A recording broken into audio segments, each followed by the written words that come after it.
Bonjour et bienvenue, je suis Florence, consultante en management. Je vais vous présenter les techniques et astuces pour gérer votre communication face à un groupe et préparer et conduire un exposé. Saviez-vous que 93% de la communication est non verbale ?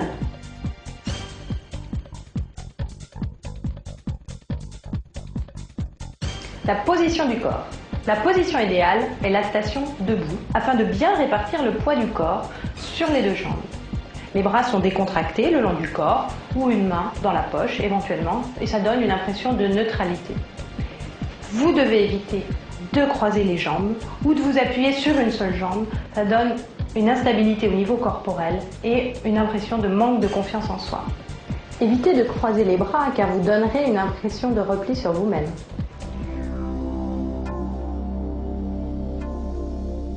Le contact visuel. Maintenez le contact avec votre auditoire.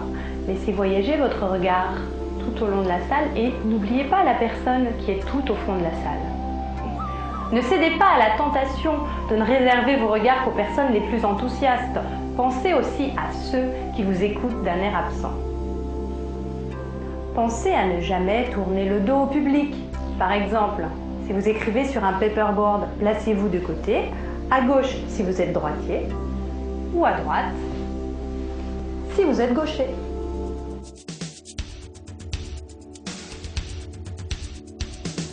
Choisissez avec soin vos vêtements et accessoires. Il ne faut pas détourner l'attention de votre public. Par exemple, la jolie cravate Mickey que vous avez eue à Noël, réservez-la pour une autre occasion. Votre public passerait son temps à se demander mais pourquoi avoir choisi cet accessoire ? Et vos cheveux, arrangez-les de façon à ce qu'ils ne vous tombent pas dans les yeux. Vous passeriez votre temps à les repousser et donneriez une impression de nervosité.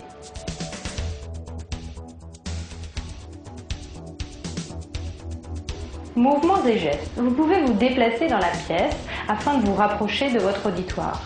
Veillez cependant à bien maintenir les distances individuelles nécessaires à chacun. Dans le cadre d'un exposé à des supérieurs, évitez de vous promener car cela pourrait paraître trop familier. Adaptez vos gestes en fonction de la taille de la salle.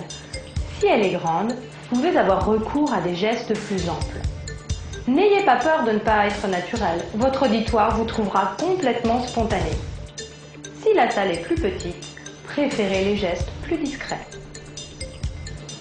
Préférez les gestes souples aux gestes nerveux et saccadés.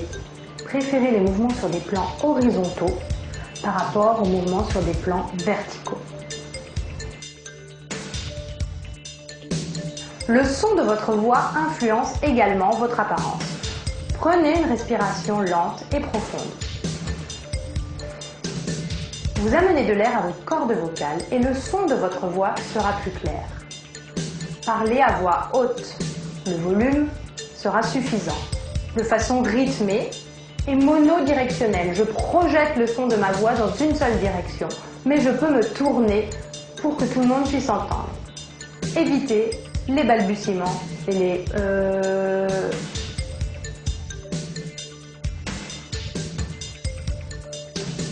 L'espace argumentaire. Pensez à Descartes. Ce qui se conçoit bien s'énonce clairement. Ayez un discours structuré, précis, explicite et illustré d'exemples.